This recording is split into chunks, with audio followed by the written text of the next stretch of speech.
Hola. Cierra los ojos por un instante. Imagínate el futuro. ¿Qué podría pasar en el 2100 si hacemos lo mismo de lo que estamos haciendo ahora? Si seguimos la trayectoria, ¿hacia dónde vamos? Hacia más de 4 grados de temperatura promedio de aumento del nivel planetario. Y esto quiere decir el 60% del planeta inhabitable. Imagínense el desplazamiento poblacional masivo. Estamos hablando de los trópicos de todo el mundo, donde más gente hay. Bueno, no podrían estar más. Bolivia se encuentra justamente en esa área, entre los trópicos. Muchos lugares del país, como el Valle Central de Tarija, podrían quedar así en tan solo unas décadas. Esa escena es una escena y que se puede alterar en la medida que se cambie el modelo de desarrollo, que se cambie el modelo de habitar el territorio, de relacionarse con los recursos naturales. ¿Es posible eso? Claro que es posible. El movimiento Tarija dialoga con la Universidad Autónoma Juan Misael Saracho, la Universidad Católica Boliviana, la Fundación Unir Bolivia e Idea Internacional, con el apoyo financiero de la Cooperación de Suecia, presentan Memoria de la Cátedra Especializada en Diálogo, Desarrollo y Políticas Públicas, edición 1, Tarija Postgas. El mundo vive una época de crisis y cambio. Así lo comprendimos desde Tarija, Bolivia, desde donde desplegamos una cátedra virtual que reunió entre marzo y abril de 2021 a 12 conferencistas de 5 países y alrededor de 160 participantes. Todo empezó con la pregunta: ¿cuáles son nuestros desafíos para transformar nuestro futuro? Cualquiera sea lo que uno haga en este mundo llamado planeta Tierra hoy, tiene que enfrentar estos 3 grandes desafíos. Estos 3 desafíos unos más grandes que otros. Aunque parezca raro, el más fácil de enfrentar es el COVID, ¿sí? En este momento que ya más o menos se tiene la vacuna estructurada. El COVID ha sido difícil porque es un desafío que no conocíamos nada de él, y ya pasó de ser un problema de incertidumbre a un problema de manejo de riesgos, que si se vacuna rápido se puede entrar a controlar realmente la epidemia. El siguiente gran desafío que tenemos que enfrentar todos es la recesión. O sea, los expertos calculan que la recesión va a durar entre 5 a 10 años en nuestros países. Y el gran desafío que como especie tenemos que enfrentar, hagamos lo que hagamos, se llama la crisis climática, el cambio climático. El 2020 la revista Nature publicó un estudio que demuestra que el peso de los objetos que ha fabricado el hombre, carreteras, barcos, edificios, coches, teléfonos móviles, etc., equivalen al peso de todos los animales y plantas que habitan el planeta. Si se mantiene la tendencia, ese peso, incluyendo los desechos, superará para 2040 casi el triple de la biomasa seca de la Tierra. Señoras y señores, el planeta no está en peligro. Tranquilos. Los que estamos en peligro somos nosotros, la especie humana. ¿Sí? Si mañana la especie humana desaparece por una pandemia del planeta, o por lo que hagamos del planeta, pueden estar seguros que al planeta no le va a pasar absolutamente nada. Va a seguir girando alrededor del Sol 4.000 millones de años más sin nosotros. El profesor Toro señala que no podemos seguir interactuando con el planeta bajo la idea que somos los dueños de la naturaleza para explotar y acumular todo sin límite ni control. Ese paradigma, además de impactar en el entorno natural, genera y sostiene sociedades con inequidad social y pobreza, que a su vez son afectadas por el deterioro ambiental. Es fundamental, en esa perspectiva, preguntarse cómo enfocar la pobreza en el contexto de crisis multidimensional que vivimos hoy. En 2015, la Asamblea General de las Naciones Unidas adopta lo que ahora se conoce como Objetivos de Desarrollo Sostenible, son los ODS, ¿verdad? Estos ODS son 17 que tienen la característica o el objetivo de conseguir ciertas metas que son importantes. Una de esas metas es justamente erradicar la pobreza, además de combatir las desigualdades y promover la prosperidad, y sobre todo ahora en estos últimos tiempos proteger el medio ambiente. Estos ODS están entonces vigentes y forman parte de lo que se llama ahora la Agenda 2030. En ese marco, ASDI, la Agencia Sueca de Desarrollo Internacional, plantea un nuevo enfoque y metodología para entender y medir la pobreza. Se trata del índice de pobreza multidimensional, que comprende la pobreza de manera integral más allá del ingreso económico y lo hace en función de cada contexto. El IPM está compuesto por 4 dimensiones: recursos, oportunidades y opciones, poder y voz y seguridad humana. En Bolivia, elegido como país piloto para este análisis, la medición fue hecha por el CEDLA el 2017. El trabajo de CEDLA para hacer el análisis multidimensional de pobreza establece las 4 dimensiones que hemos mencionado, pero además identifica 9 subdimensiones y además construye 23 indicadores. Para Bolivia, de acuerdo al trabajo de CEDLA, el IPM, el índice de pobreza multidimensional, es de 29.7%. La pandemia de COVID-19 genera una aguda crisis económica, incrementando los niveles de pobreza. Todo ello se da en medio de un escenario de polarización y creciente desconfianza en las instituciones políticas. La democracia está amenazada por esa razón, pero por otras. La caída del Producto Geográfico del 2020, 7-8%. Gran desempleo. Estamos en cifras al doble de lo que, o más de lo que teníamos antes. Aumento de la pobreza. CEPAL habla de que vamos a subir al 38% de ciudadanos bajo la línea de pobreza en América Latina. Y 13 o 14 bajo la línea de extrema pobreza, es decir, que no alcanza para comer. Las mujeres son especialmente las más vulneradas y las más vulnerables. La desigualdad, especialmente en salud, está muy notoria, y en educación más aún por el acceso a online de los niños que viven en barrios donde no hay conexión. No tienen ni equipos. Está generando y va a generar protestas sociales muy difíciles de manejar en democracia. Si esto no se encausa, los riesgos de populismo y autoritarismo crecen. El gran desafío estratégico es que hay que concordar un nuevo contrato social, con inclusión e incluso la posibilidad cada vez más conversada, que hay que ver cómo se implementa, de un ingreso básico universal, progresivo.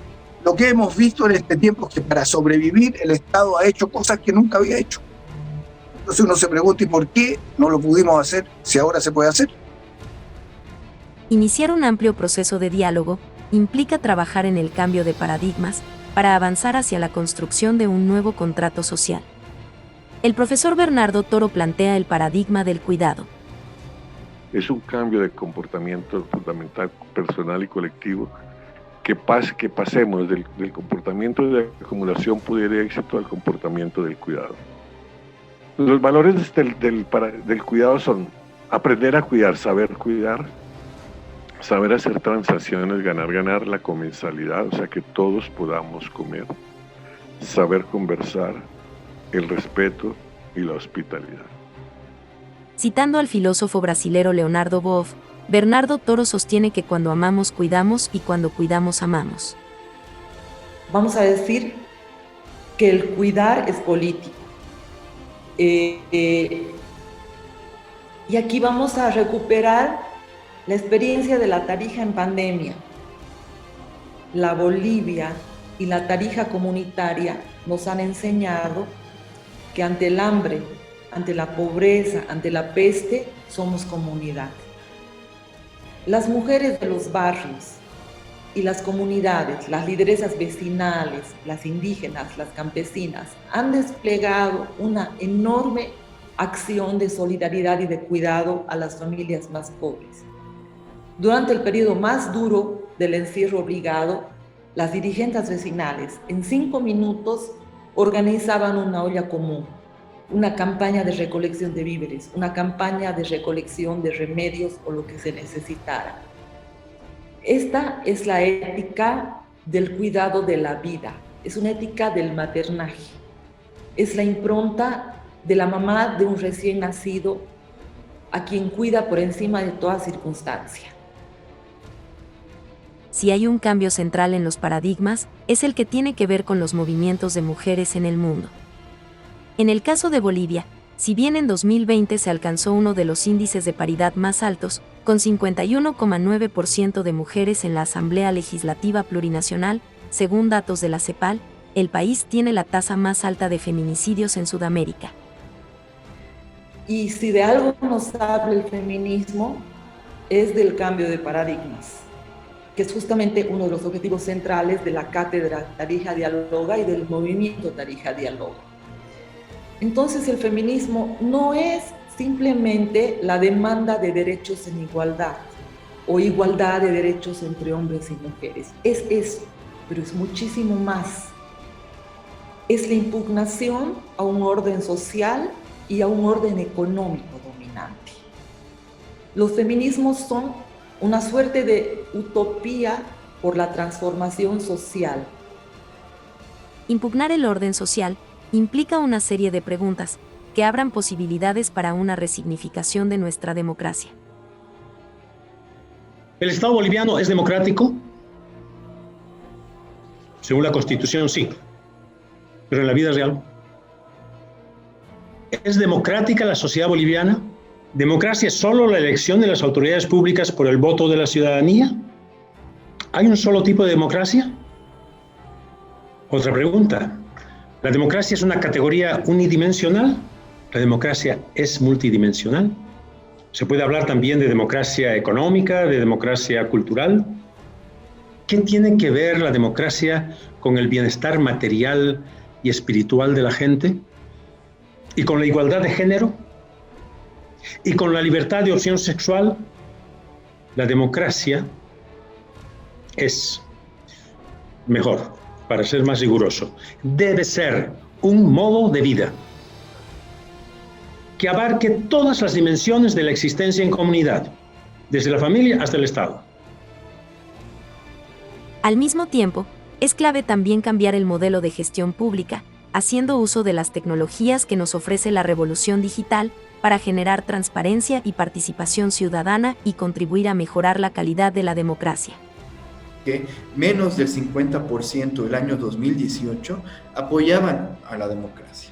Y peor aún, menos del 25% de la población en América Latina estaban satisfechas con cómo funcionaba la democracia, ¿no? Y esta es la cifra más baja que se ha tenido con respecto a la satisfacción de la democracia desde que se hace la medición desde el año 1995, ¿no? Pero esto tiene mucho que ver con lo que se llama la opacidad, lo que se llama la falta de transparencia, ¿no? Y estas son cifras de Transparencia Internacional, de la última medición que han tenido, ¿no? 65% de la población en América Latina creen que la corrupción aumentó con respecto al anterior año. Si la gente no confía en cómo se gastan los recursos, si la gente no confía en cómo se toman las decisiones, ¿no? O la gente no se siente incluida en la toma de decisiones, pues entonces hay que cambiar el modelo de gestión pública, ¿no? De esta caja negra que parece la gestión pública, pues hay que generar algo mucho más transparente donde se...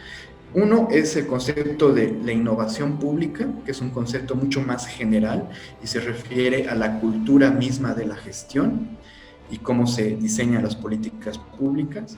El segundo concepto, que es el gobierno abierto, que es un modelo bastante específico de cómo hacer gestión pública.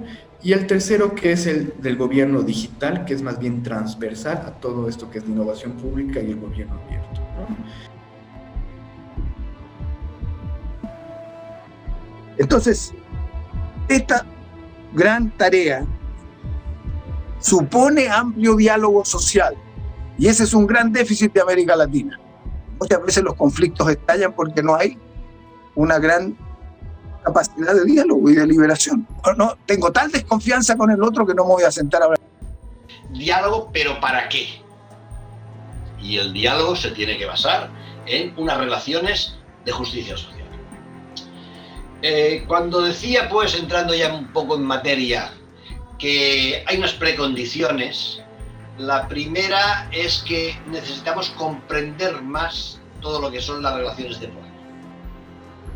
A lo largo de la historia, los conflictos se han resuelto siempre en tres vías: la fuerza, el derecho y la palabra. La palabra tiene más fuerza que un átomo de uranio, pues precisamente porque mueve emociones muy profundas. Entonces, que ustedes se lancen a usar la palabra, eso es muy importante. Eso es muy importante.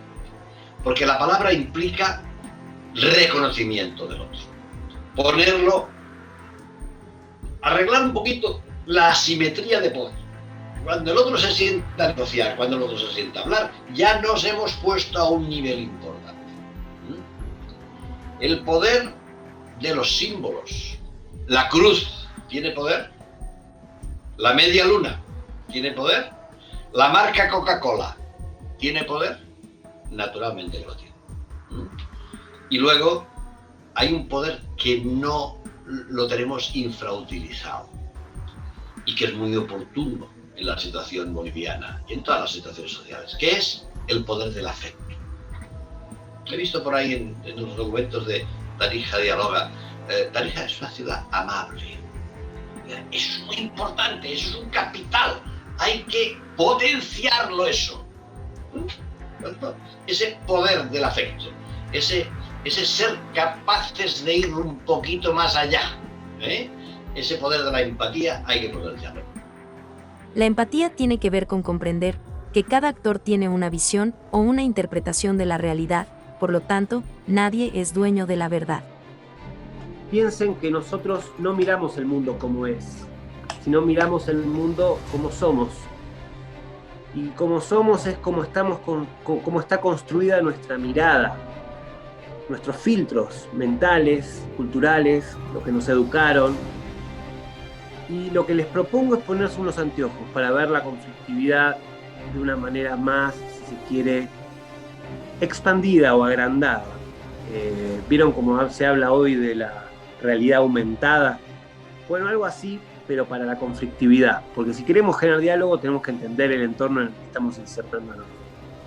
Pero es imprescindible implementar una metodología para el diálogo que permita generar confianza, reconocimiento de diferencias y diversidades. Antonio Aramayo, uno de los principales impulsores del diálogo en el departamento de Tarija, plantea el enfoque de gestión de proyectos sensibles al contexto, conflicto. Este enfoque está destinado a anclar la perspectiva del conflicto en la gestión del ciclo del proyecto. Es decir, en la planificación, implementación, monitoreo y evaluación, comienza a tomar en cuenta factores, actores y fuentes de tensionamiento o elementos conectores que se pueden dar durante ese ciclo del proyecto. Este enfoque nos debe orientar durante todo el ciclo del proyecto y durante el seguimiento de un conflicto a un eje central que es la acción sin daño. Y esta acción sin daño, desde una perspectiva creativa, no violenta, empática, propone la necesidad de un análisis contextual como elemento transversal de todo el proceso, tomando en cuenta tanto los factores conectores como los divisores, llamados también fuentes de tensionamiento. Algunos de los daños que puede generar una intervención poco cuidadosa es que puede empeorar divisiones entre grupos en conflicto.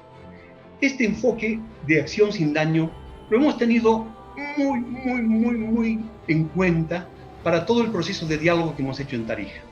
El GPCC piensa en qué aspectos de forma continua. En procesos de cambio social, piensa en la estructura, en las estructuras de relaciones existentes en cada contexto en el que estamos trabajando. Piensa en las dinámicas de los contextos, los escalamientos, los desescalamientos, los problemas que pueden existir, las situaciones de elementos conectores, de fuentes de tensionamiento. Piensa en los quiénes estratégicos.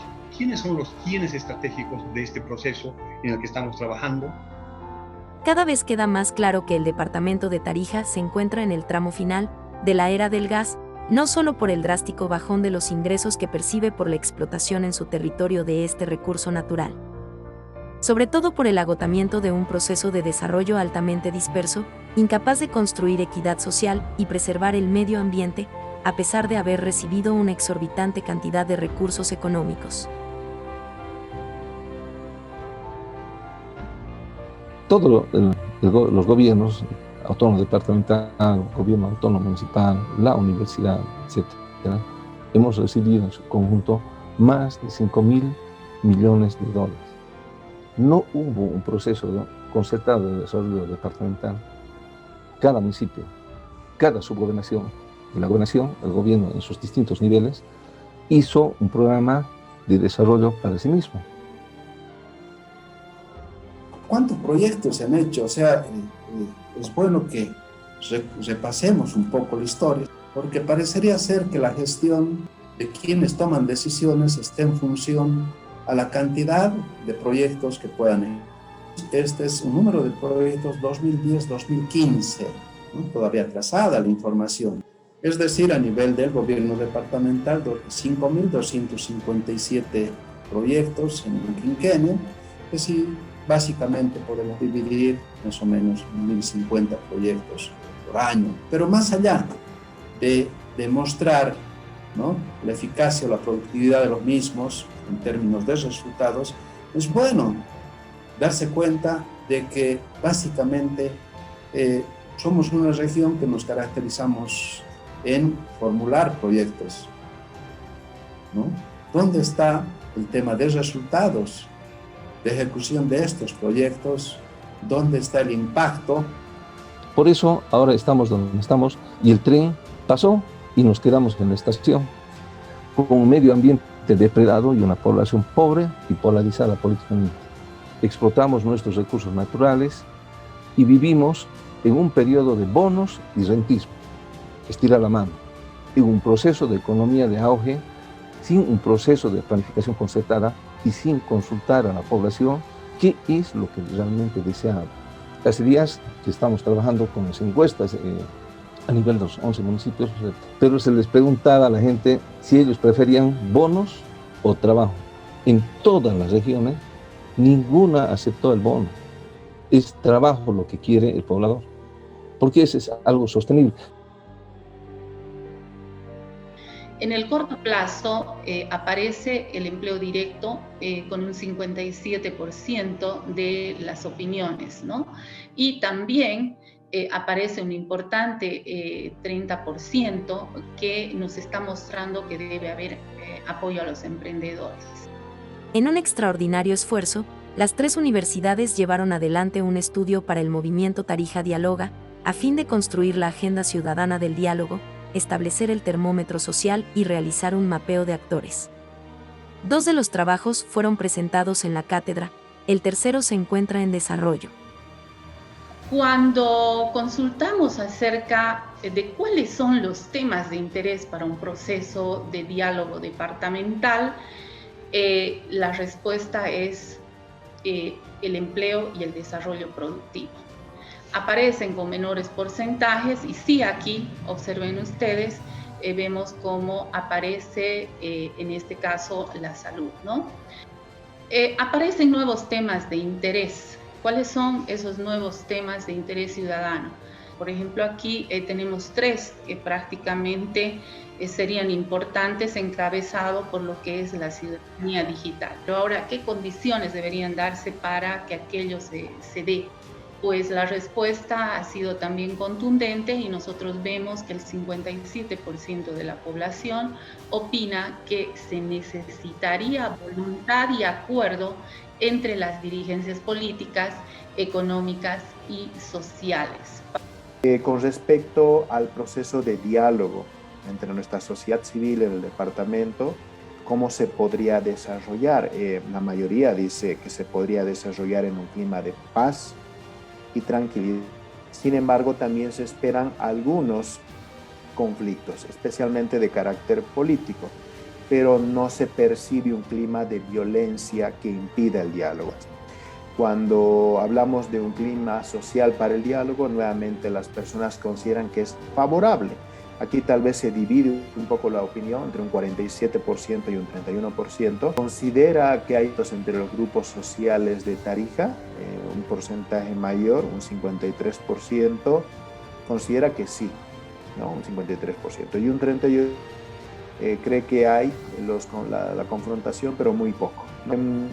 ¿Entre qué actores o sectores considera que se da esta confrontación en Tarija? y nuevamente aparece la parte política. Se percibe que la principal confrontación está entre los partidos políticos.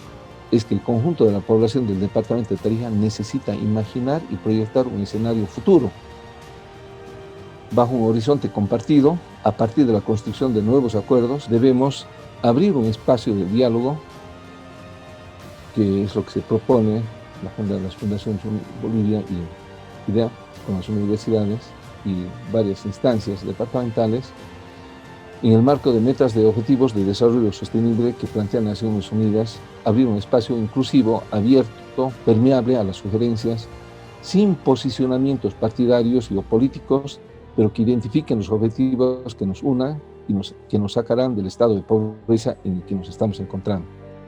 Se tiene que cambiar de una planeación estratégica a un pensamiento estratégico. Ese pensamiento estratégico fundamentalmente tiene que tener el compromiso del desarrollo humano sostenible que todos deseamos. Lógicamente, tenemos que aprovechar las ventajas comparativas y potencialidades de los pisos ecológicos que tiene el departamento. Por otra parte, debemos fortalecer las actividades productivas de territorios que generan valor y la inserción de demandas generadas en estos diálogos. Estos diálogos generados hace más de un año, compañeros, es una levadura crítica.